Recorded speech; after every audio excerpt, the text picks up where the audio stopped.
Hello guys, I hope आप लोग अच्छे होंगे। और आज मैं आई हूँ वीडियो बनाने के लिए और ये कुछ धनबाद का सीन है, आप लोग देखिए। तो अभी मैंने एक ऑटो से दूसरा ऑटो चेंज किया और अभी मैं निकल गई हूँ धनबाद की तरफ वीडियो बनाने के लिए।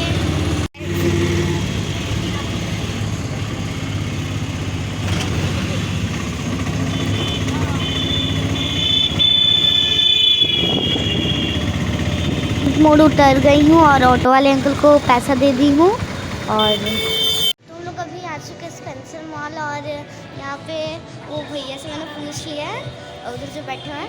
और हाँ, हम लोग इस पर बैठ के मतलब फ़ोटो बस क्लिक करवा सकते हैं।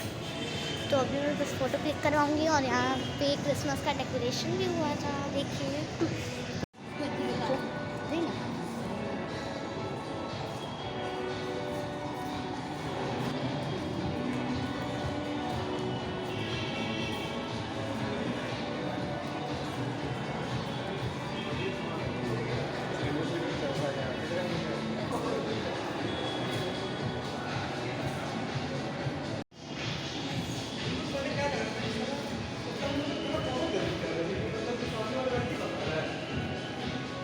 आप लोग देखिए मैं कितना एंजॉय कर रही हूँ। और ये मेरा फर्स्ट ब्लॉग था, तो आप लोग सपोर्ट कीजिए मुझे। और यहीं पे मैं वीडियो को एंड कर रही हूँ।